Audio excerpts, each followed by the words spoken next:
എല്ലാ സഹോദരങ്ങൾക്കും നമ്മുടെ യൂട്യൂബ് ചാനലിലേക്ക് സ്വാഗതം. അപ്പോൾ ഇന്നത്തെ വീഡിയോ എന്ന് വെച്ചാൽ മദ്രസകളിൽ നടക്കുന്ന പീഡനങ്ങളെക്കുറിച്ച് ഒരു മത പണ്ഡിതൻ തന്നെ സംസാരിക്കുകയാണ്. അപ്പോൾ അതിൻ്റെ വീഡിയോ നിങ്ങളെ കേൾപ്പിക്കാം, അതിനുശേഷം നമുക്ക് സംസാരിക്കാം.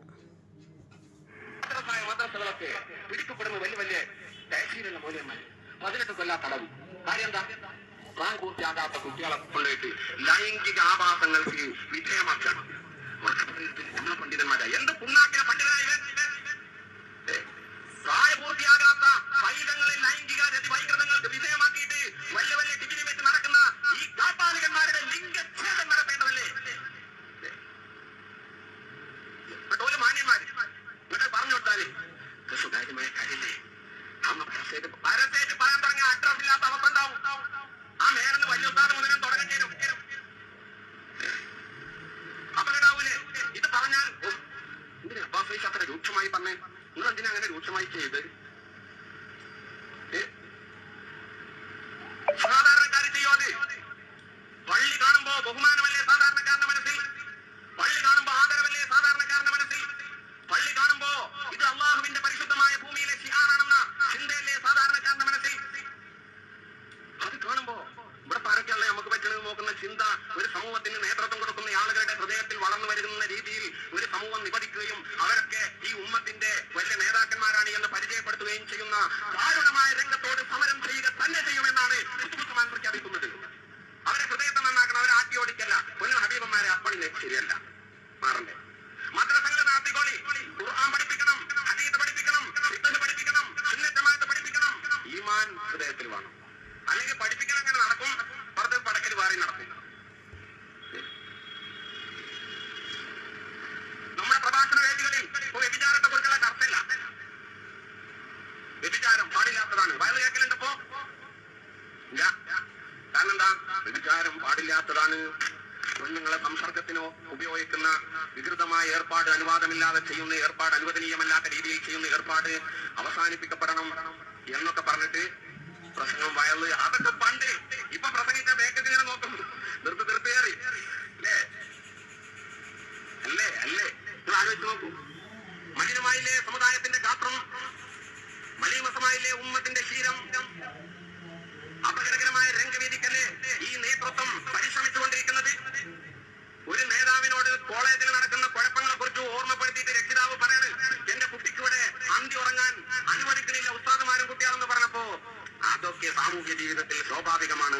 മോന്റെ ചൂട്ടാണി കുറ്റിക്കല്ലേ പൊട്ടിക്കണ്ടേ എന്നൊക്കെയാണ് നമുക്ക് പറയേണ്ടത്. പക്ഷെ ഇവിടുന്ന് അങ്ങനെയൊന്നും പറയാൻ പറ്റൂലല്ലോ. തിന്മക്കെതിരായിട്ട് നിലകൊള്ളുന്ന ഒരു ഉജ്ജ്വല വ്യക്തിത്വമായി വളർന്നു വരണമെന്ന് ആഗ്രഹിച്ചുകൊണ്ട് ശിശുപ്രായത്തിൽ കൊണ്ടാക്കി സ്ഥാപനങ്ങളുടെ അകത്തളങ്ങളിലേക്ക് പ്രതീക്ഷാ നിർഭരമായ മനസ്സുമായി കുഞ്ഞു പൈതങ്ങളുടെ കരം പിടിച്ചിട്ട് നടന്നെടുത്ത പാവപ്പെട്ട രക്ഷിതാവ് വ്യസനിക്കുന്ന ഹൃദയത്തോടുകൂടെ പവിത്രമായ ചുറ്റുപാടിൽ നിന്ന് ഞങ്ങൾ കൊണ്ടുവന്നാക്കിയ കുട്ടിയുടെ ജീവിതത്തിന്റെ മാലിന്യത്തിന്റെ ആധിക്യത്തെ കുറിച്ച് ഓർമ്മപ്പെടുത്തിയപ്പോ സാമൂഹ്യ ജീവിതത്തിൽ സ്വാഭാവികമാണെന്ന് പറഞ്ഞ് തള്ളി എറിഞ്ഞുകൊണ്ട് അധാർമികതയുടെ പൂജകരായ ഒരു ജനതയെ സൃഷ്ടിക്കുന്ന അതിതീക്ഷ്ണവും നീചവും നികൃഷ്ടവുമായ സാഹചര്യം സൃഷ്ടിക്കപ്പെടാനാണ് പണ്ഡിത സഭകളുടെ നേതൃതലങ്ങളിൽ ഇരിക്കുന്ന ആളുകളുടെ പ്രവർത്തനമെങ്കിൽ പ്രിയപ്പെട്ടവരെ, നമുക്ക് എന്തിന് ആധ്യാത്മിക രംഗത്തെ അങ്ങനെ ഒരു നേതൃത്വത്തിന്റെ സാന്നിധ്യം? എന്തിന് ആലോചിക്കാം. ഇനി ഉസ്താക്കന്മാരോടൊക്കെ പള്ളിക്കെന്ന് വയലറിയാൻ പറയും, മാലിന്യത്തെ കാവിനോട് വയലറിയാൻ പറയും. വ്യഭിചാരത്തിനെതിരെ ഒന്ന് പറയട്ടെ, സ്വർഗ സംഭോഗത്തിനെതിരെ, ആൺകുട്ടികളുമായി സംലയത്തിൽ ഏർപ്പെടുന്ന സംസർഗത്തിൽ ഏർപ്പെടുന്ന പ്രസംഗം പള്ളിക്കെന്ന് നടക്കുമ്പോ ജമാഅത്തിൽ കൂടാൻ വേണ്ടിയിട്ട് ജുമാഅത്ത് കൂടാൻ വേണ്ടി വന്ന കുട്ടികളൊക്കെ കീഴ്പെട് ഉസ്താദേ കളി നമ്മളോട് വേണോ? ഇത് ഒഴിവാക്കപ്പെടേണ്ടതല്ലേ? ശരിക്കും പറഞ്ഞാലുണ്ടല്ലോ,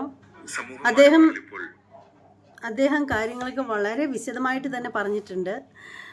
പള്ളികളിൽ നടക്കുന്ന, പള്ളി എന്ന് പറയുമ്പോൾ അദ്ദേഹം പറയുന്നത്, പള്ളി എന്ന് പറയുമ്പോൾ വളരെ പരിശുദ്ധമായ ഒന്നാണ്, പടച്ചവൻ കുടികൊള്ളുന്ന ഒന്നാണ് പള്ളി എന്ന് പറയുന്നത്. അവിടെ വരുന്നവർക്ക് സ്നേഹവും ബഹുമാനവും ഭക്തിയും ഭയവും ഒക്കെയല്ലേ ഉണ്ടാവേണ്ടത്. മദ്രസകളിലൊക്കെ കുഞ്ഞുങ്ങൾ പീഡിപ്പിക്കപ്പെടുന്നതിനെ കുറിച്ചിട്ടാണ് അദ്ദേഹം വളരെയധികം സ്ട്രോങ് ആയിട്ട് തന്നെ സംസാരിച്ചിട്ടുള്ളത്. അത്തരത്തിലുള്ള ഒരു കാര്യങ്ങളും ചെയ്യാൻ പാടില്ല എന്നും അങ്ങനെയൊക്കെയുള്ള കാര്യങ്ങളാണ് അദ്ദേഹം വളരെ വിശദമായിട്ട് പറഞ്ഞു തന്നിട്ടുള്ളത്. അദ്ദേഹം പറഞ്ഞതിൽ കൂടുതലായിട്ട് എനിക്കൊന്നും പറയാനില്ല. അത് കേട്ട് നിങ്ങൾക്കും മനസ്സിലായിട്ടുണ്ടല്ലോ അദ്ദേഹം എന്താണ് പറഞ്ഞതെന്ന്. എന്തായാലും ഞാനൊരു പണ്ഡിതയൊന്നുമല്ല. ഇതുപോലെ അറിവുള്ള ആളുകൾ സംസാരിക്കുമ്പോൾ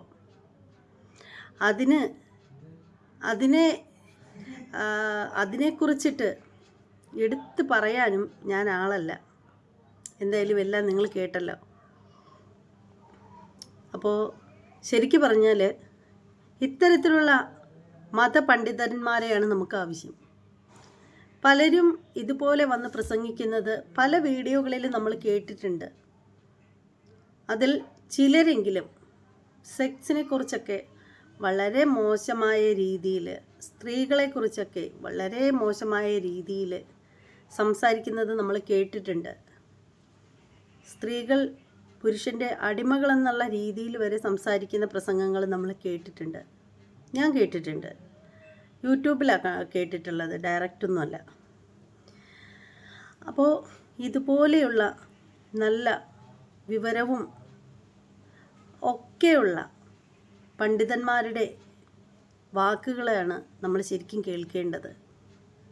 അദ്ദേഹം പറഞ്ഞ കാര്യങ്ങൾ ശരിക്കും അഭിനന്ദനം അർഹിക്കുന്നത് തന്നെയാണ്. ഈ ഒരു വീഡിയോ കണ്ടിട്ട് അദ്ദേഹത്തിൻ്റെ സംസാരം കുറച്ച് ഒന്ന് ക്ലാരിറ്റി കുറവാണ്. ഒന്നാമതായിട്ട് അതൊരു പ്രസംഗമാണ്. രണ്ടാമതായിട്ടുള്ള കാര്യം പറയുകയാണെങ്കിൽ മറ്റൊരു ഫോണിൽ നിന്നും കേൾപ്പിച്ചതാണ് ഈ വേറൊരു ഫോണിലേക്ക്. അപ്പോൾ അതുകൊണ്ട് തന്നെ നല്ല ക്ലാരിറ്റി കുറവുണ്ട്. അപ്പോൾ നിങ്ങളെല്ലാവരും ഇത് കേൾക്കണം. അദ്ദേഹത്തിൻ്റെ വാക്കുകൾ ഈ പുണ്യ ദിനങ്ങളിൽ കേൾക്കാതെ ആരും പോകരുത്. കേട്ടതിന് ശേഷം നിങ്ങളുടെ വിലയേറിയ അഭിപ്രായങ്ങളൊക്കെ എന്താണെന്ന് വെച്ചാൽ നിങ്ങൾ അദ്ദേഹത്തിൻ്റെ വാക്കുകളുമായിട്ട് യോജിക്കുന്നുണ്ടോ എന്നൊക്കെയുള്ള കാര്യങ്ങൾ നിങ്ങൾ കമൻറ്റ് ബോക്സിൽ രേഖപ്പെടുത്തുക. അതുപോലെ നമ്മുടെ ചാനൽ ഇതുവരെയും കാണാത്ത ആളുകളൊക്കെ ഉണ്ടെങ്കിൽ എത്രയും പെട്ടെന്ന് ഒന്ന് സബ്സ്ക്രൈബ് ചെയ്യുക. ഇത്രയും കാര്യങ്ങളാണ് എനിക്കിപ്പോൾ പറയാനുള്ളത്. ഇനി മറ്റൊരു വീഡിയോയുമായിട്ട് വരാം.